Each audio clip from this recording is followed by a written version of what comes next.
Kris Abel is here. All things tech, all things new. Kris New is what we titled you today, and I kind of like that. I Kris like New. that. Yeah. Yeah. Well, Kris the New. other Now, word for new, of course, is neo. Kris Neo. Yeah, that's all right. Kris Neo. That would be Yeah. very nerdy of you, though, wouldn't it? That's very Matrix. Yes. It's very Matrix of you. I love that. Can you dodge bullets? Whoa. Well, I Let's can try. try. Yeah.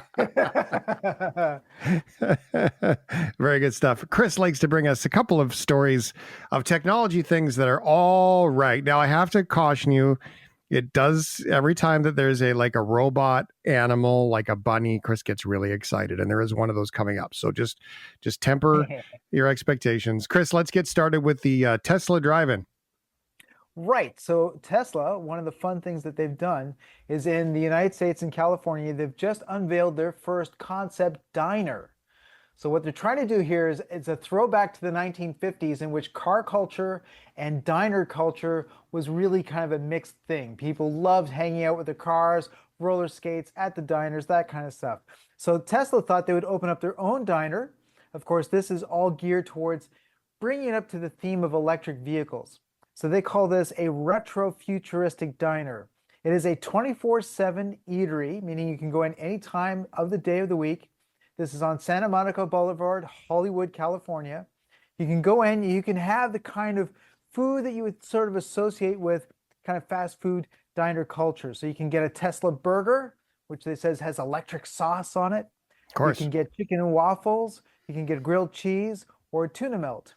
They also have these 45-foot LED wraparound screens that go on the outside of the diner. So while you're eating, having your tuna melt and eating your burger with electric sauce, you can watch things like they've got the Jetsons playing on these big screens, or sort of fun movies that talk about the future. This is also, of course, a place where you can drive up and you can actually watch movies on your own personal screen in your car. If you have an electric vehicle, they've got supercharger stations. So yes, while you're getting your dinner, you can actually have your car charged. Now that seems like the logical way to go. Kind of fun, kind of a neat way to do it. Kind of greasy food. I mean, if it's a good milkshake, I'm all for a great hot dog, especially old school style.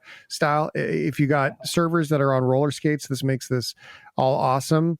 Is this Tesla getting sick of giving away the money? Because they've gone and put these superchargers in at other gas stations, and they're giving away all of the gas station candy money that gets spent there. Are they just coming full circle now, do you think? I think mainly this is about promotion. So one of the things they have included in there is they've got their humanoid robot called Optimus serving popcorn. So you can actually have which is sort of a low activity for such a highly advanced robot to do, but fun. He will wave to you. He'll hand you a little bucket. It's actually a Cybertruck shaped popcorn bucket, so you can get popcorn. I think a lot of this is about trying to promote the good vibes and warm feels about Tesla, because they definitely need that these days. A lot of the attitude and the feelings towards Tesla has been incredibly cold. So this is one way in which Tesla can kind of restore that friendship, that relationship with both the cars and kind of the culture, the nostalgia that people have, I think is what they're doing here. Of course, Elon Musk says if this one diner proves to be a success, then he hopes that it can be a global chain where they will put diners in countries around the world. It's interesting. I don't think they're ever going to pick up on the Volkswagen culture that I think they're trying to pick up on, like Volkswagen microbus and all the sort of hippie, create a good earthy vibe sort of thing that they're trying to do. Yeah. We'll see. We'll see. I'll be curious to see those Volkswagen vans, though. Those are cool, huh? Those electric ones. I like those. Yeah. They're I selling mean, terribly, but they're great. by all means, there's lots of videos. Check them out online. One of the things I found was that the videos seem kind of cold. Like there's almost a cult-like moon-faced vibe to everybody that's in these diners that I'm sort of, it's missing the warmth of the 1950s. Yeah, that's good stuff. All right, Kris Abel, online, real Kris Abel, Krisabel. Here comes the bunny stuff. Here comes the bunny stuff. Okay, so there's this crazy situation in Florida where they have an invasive species, Burmese pythons. Back in the 1970s, people had them as pets.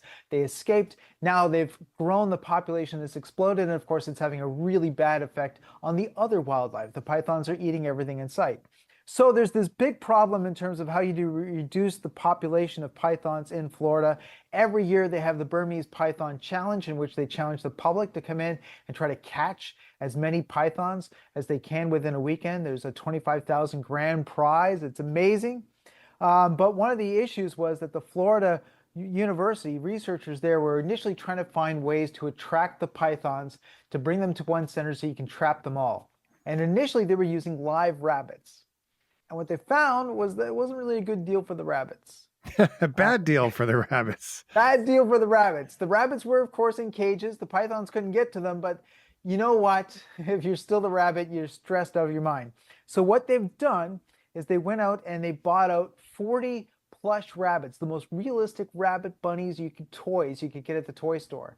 And yes, the fur is pretty realistic, but of course these bunnies are still adorable. They're very cute. They got large eyes. They ripped out the stuffing and they've filled these little plush rabbits with all sorts of robotics and electronics. So now the toy robots move with realistic movement. They have body heat. They give off temperature. They're even planning to have these robots elicit a scent and a smell similar to real rabbits. They've had these now placed into the cages. There are cameras that have Python recognition software, so that when a python comes by, they can recognize it. They can activate the rabbits to sort of wake up and start to behave to bring the pythons closer. Oh, that's kind of wild stuff. Good story. I like that. Also, very Florida to have a Python challenge. This is one of those things that only Florida would do. Okay, we've got about a minute and a half here, Kris. If you like your online games like Wordle, Kris has got a good one for you. Yes, so just today, Nintendo launched a game called Pokemon Friends. And it's by kind of those two popular trends. It's Pokemon, but it's also Wordle. So every day, this free game that you can download on iOS or Android called Pokemon Friends, they will challenge you with a brain teaser. So it's a visual puzzle where you have to find a pathway of electricity to go through a series of circuits. You get one free game every day. If you can solve it quickly, it should give you your little aha moment, which is kind of what Wordle has been giving people for a very long time. So if you're a Wordle fan and you just want something that's more visual, more different, then Pokemon Friends is something that's worth checking out. There's one that I like. It's kind of like a Tetris game, like an updated Tetris. And I think it's really cool, but I hear stories about things like Candy Crush and how addicted people get to that stuff. And I'm afraid to get it. So that is the one thing. Pokemon Friends is free to download. And yes, if you can limit yourself to just playing one puzzle a day, it will continue to be free. But if you want to unlock more puzzles, which unlocks more rewards, there's all sorts of cool characters, and Pokemon's very good at coming up with toys and rewards and stuff like that, then yes, you're going to end up having to spend money to be able to unlock those. The entire game, though, you can get for just $14 if you have a Nintendo Switch. So if you end up paying a lot of money, that's the cheapest way to get everything, is on the Nintendo Switch. Otherwise, yeah, one cool brain puzzle every day with Pokemon Friends. Yeah, people are pretty proud of Wordle when they get the word right. I think that's pretty cool. It's a fun little board game, too. We've done it as a board game. It's kind of fun. All right, Kris Abel. You can check out Kris online, Real Kris Abel, on all the socials. He tags and shares, too. I am Shane Hewitt is mine, so you'll find me sharing his on there as well. KrisAbel. Kris Neo Kris. Thanks, buddy. All right, take care.